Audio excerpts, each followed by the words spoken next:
Welcome to Kicking Kickstarter with me, Jeccles. I am here with George Wassil to talk about his comic book project, Oh Hell, an original graphic novel. Hello. Hello, James. How are you? I'm all good, thank you. Imagine your parents have had it. They're done. Finished. So they ship you off to boarding school. What they don't know, the school is actually in hell, and it's pass-fail. I'm George Wassil, writer and creator of Oh Hell. Together with artist Dave Hammond, colorist Michael Burkhofer, and letterer Troy Pateri, we've created Oh Hell, a 200-plus page full-color graphic novel. And we're here today on Kickstarter to ask for your support. Our story begins with Zoelle. She started life as a dumpster baby. 15 years later, she's still pissed about it, along with everything else in her life. Adjusting to a new school can be hard. Roommates, teachers, classes, and of course, she falls for this guy, Zipper. Everyone expects him to be hell's newest bad boy. He's got the look, he's got the attitude, but he's got secrets and a set of cigarette burn scars given to him by his stepfather. But as scary as Zipper may seem, there's someone even scarier. Beautiful, popular, deadly. If you want to get along with her, you know you've got to make a good impression. And Zoelle does. And things just seem to go to hell from there. Walt Disney once said, if you can dream it, you can do it. Remember, this whole thing was started with a dream and a mouse. Well, we don't have a mouse, but we've got the dream. And your support is the final piece in our dream. It will enable us to publish Oh Hell in print and ebook formats. The script is written, the art is in its final stages, and there's more than 100 pages online that you can go and check out for free at ohhellcomics.com. We think we've got a great story with strong characters and incredible art. The one thing we need now is you. So as we like to say, check out those incentives over there on the right, and oh hell, go click on one. Thank you.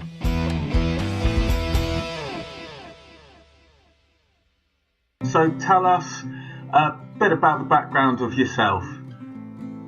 Well, as you can see, I'm pretty much an old guy. I'm 67. I'm retired now. For the last 20 years, I wrote screenplays as a hobby. Over that course of time, I had 8 of the stories that were optioned, which sounds pretty exciting, but in reality, some were optioned for $1, some were optioned for very big checks that didn't clear the bank, typical stuff like that. Nothing was ever produced, although I did get a number of the pieces that got rejected at pretty high levels. And so I finally retired. I had nothing to do. I was annoying my wife, and she kicked me out of the house. And about that time, I got an email from UCLA, and they were offering this course in taught by Nunzio de Felipe on sequential arts. And I went up there, and I just fell in love with it. And actually, I blame Nunzio for this whole project. One of the classes, just to show you how weird life can be, I think it was about the second or third week, he just put all these various scenarios in a hat, and he passed the hat around, and he again drew one out, and mine had to be that I came in the next week with a pitch for a story about a 15-year-old girl. And out of that sprang Oh Hell. So, and actually, I was casting about for what to pitch the night before the class, and almost 20 years ago, Michael Connell, who's in London now, Michael's a well-respected music editor in the film industry. He's also done a bit of directing, editing. Michael and I had come up with an idea for screenplay that we wrote together called The Imp. And in that one, we created this world of hell with a set of rules. But what we did was we had it being a 10-year-old imp in hell who could never quite do anything right. And so when we shopped it around at the time, we actually had that one did also get optioned by some folks who wanted to take a look at it as an animated piece. But 10-year-old kids, hell, Satan, it just didn't quite have the legs it needed. So background on Oh Hell was an amalgamation of different projects coming together.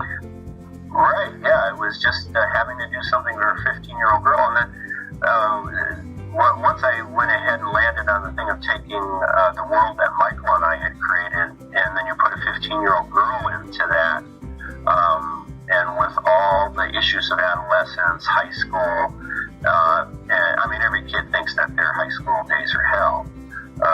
But if you really put it in hell, it compounds things further. So yeah, it was just a kind of a magic coming together. You know, overnight success, 20 years in the making. And tell us a bit about the comic book itself, Oh Hell. Well, I began developing it in the class with Nunzio, and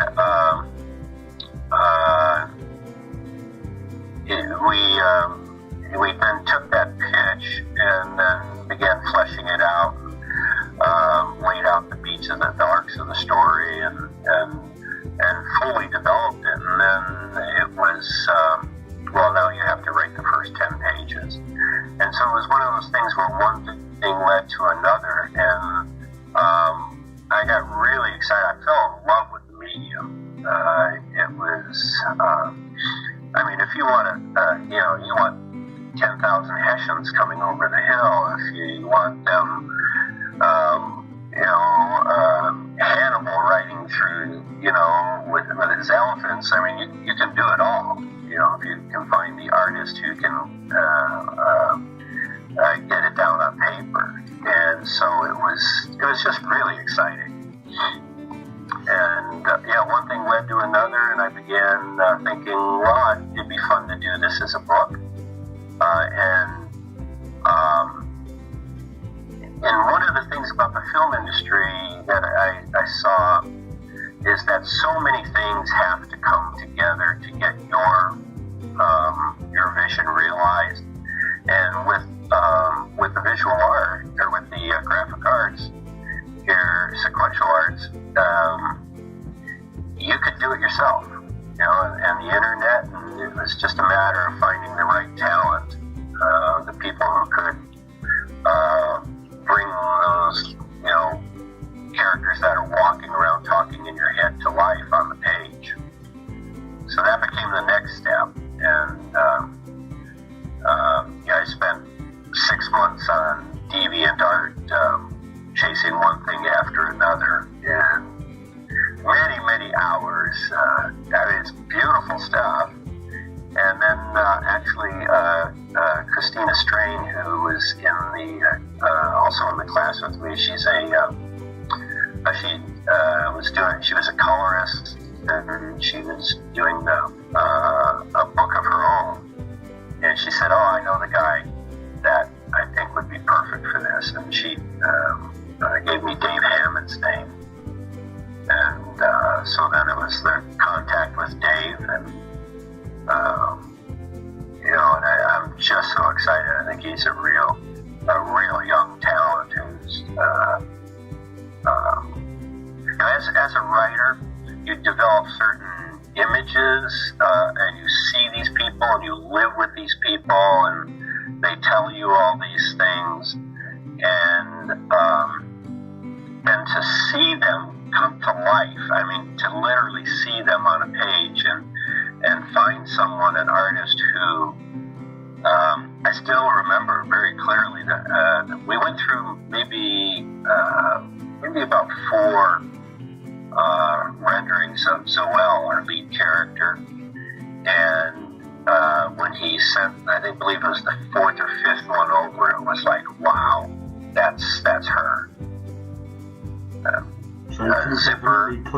started working together?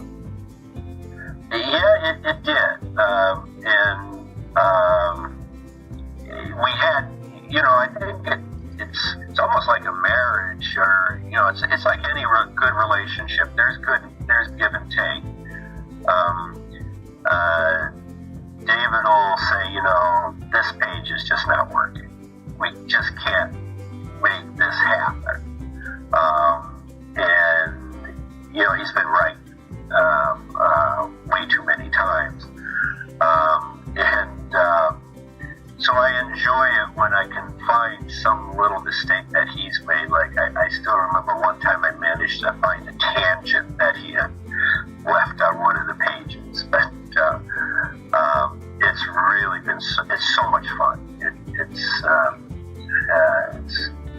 It's just a lot of fun. And how did you find Kickstarter? Was Kickstarter something you already knew about when you were creating the project, or was it something revealed to you later on? No, I'd known about Kickstarter and looked at a number of the projects on there for a while. And then as we got further along, originally we were planning on rolling this out a book at a time, a chapter at a time. It's 8 chapters, 200 pages. But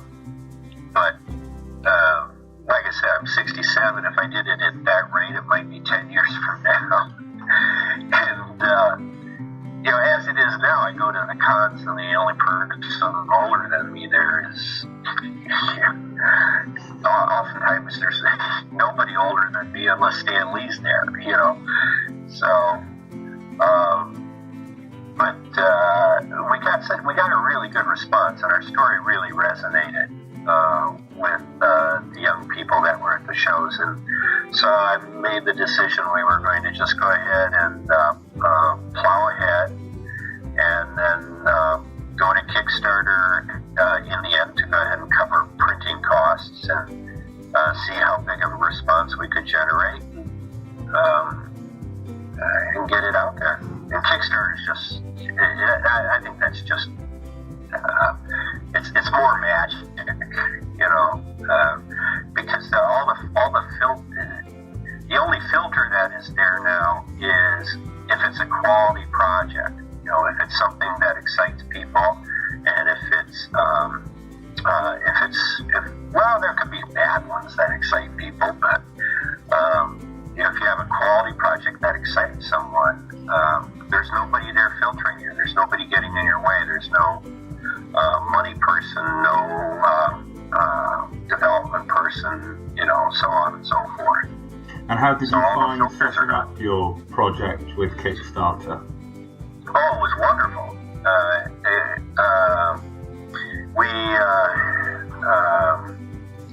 I was intimidated by doing the video,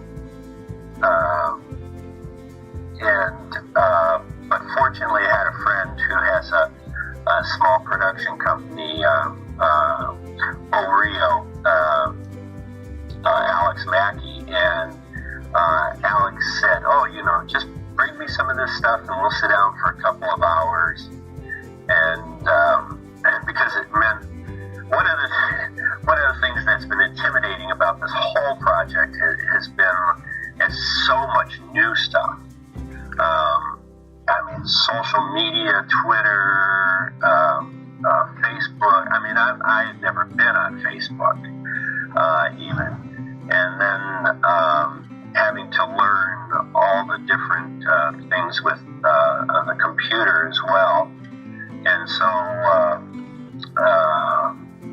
Alex Mackey said, well, I've got a Final Cut, and we'll just sit down and we'll put this thing together. And so sure enough, we sat down, and in 2-3 hours we had a really nice little trailer.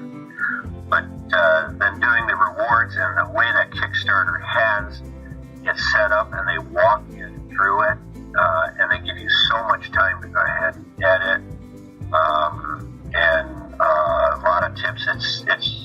It's just been a real joy. That's good to hear. That's a nice, easy project, easy thing to start up through Kickstarter, and that they help you along the way as well. Absolutely.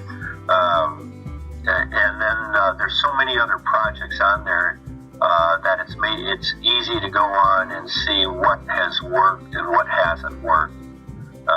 And so you kind of get some examples of what to do, maybe what not to do. In my case, I'm not sure if any of that's helped, but we'll see. And what do you hope to do if the project is successful in the future with it? What will the funds be used for? If the project's successful, the funds are going to be used for printing the book, period. I've made a commitment to David Hammond, the artist, and Michael Burkhofer, the colorist, that I'm going to see this thing through, one way or the other.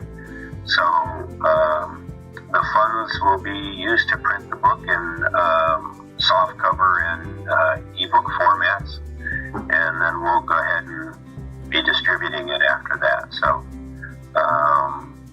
I want to do a real nice. I love the story, and it's finally I get a chance of something that I wrote to be put out in the world, and for people to either like it or hate it. And so I wanted it to be just a real high quality. So we're going to do offset printing, and that's what the funds are used for. That and paying the tax man. And what different rewards are there for when people pledge to your comic book graphic novel, Oh Hell? Well, there's the notoriety of pledging to Oh Hell. But basically we kept it to the art and kept it to the book. So we have the book, which will be a 200-page book. We have bookmarks that are specific to Kickstarter, and that we've been distributing postcards and bookmarks throughout the last year as we built a fan base. But these will be exclusive to Kickstarter. We also have, currently, 4 pieces of pinup art. I feel a jaw-dropping demoness that was created by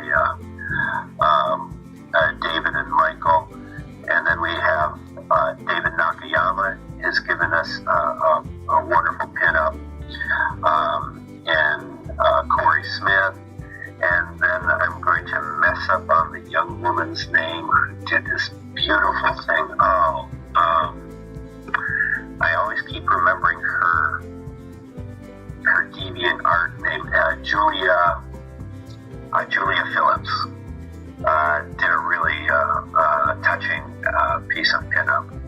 And so we offer those at various levels as 8x10s, and then at the upper levels 11x17s, and all the way at the upper levels we've got some original art that we'll offer, and the ultimate one is we'll put you in the next book and possibly kill you off. So. And where can people go to find out more about yourself and Oh Hell? Oh Hell, we have Twitter, Tumblr, Facebook, and our own website, and it is ohellcomics.com. That's OHHELL comics.com, all one word. And that's the Facebook, Tumblr, Twitter, whatever I'm missing there. And then David Hannum and Michael Burkhofer both have presences on DeviantArt. So. Right. Thank you very much, George Wassil, for talking to us about your graphic novel comic book project, Oh Hell. Thank you, James. It's been a pleasure. Get more people on Kickstarter doing projects that they want to do. I think Kickstarter's there for any type of project. Oh, it is, and it's and really that's the thing is you're able to bypass all the filters. And so, yeah, those things that are, we've got this wonderful new game, The Hole in the Box, and they're selling bean bags and you throw them through a hole in the box. Okay, maybe there should have been a filter for that. But it gives you a chance. Promotion and kind of a pre-sales thing, and building buzz. Hopefully, one of the things I hope to do with this, because as a comic, it's kind of a different kind of comic. I mean, it's not the typical comic crowd. I've gone for the younger demographic, so I'm hoping now then to take it and then start working and trying to cross over into young adult novels with it and market it to that population. So, and I'm thinking if we have the successful Kickstarter, that gives you that little bit of a springboard effect. Yes. Well, it's sort of like my notebook with the writing is, and I really enjoy working that way.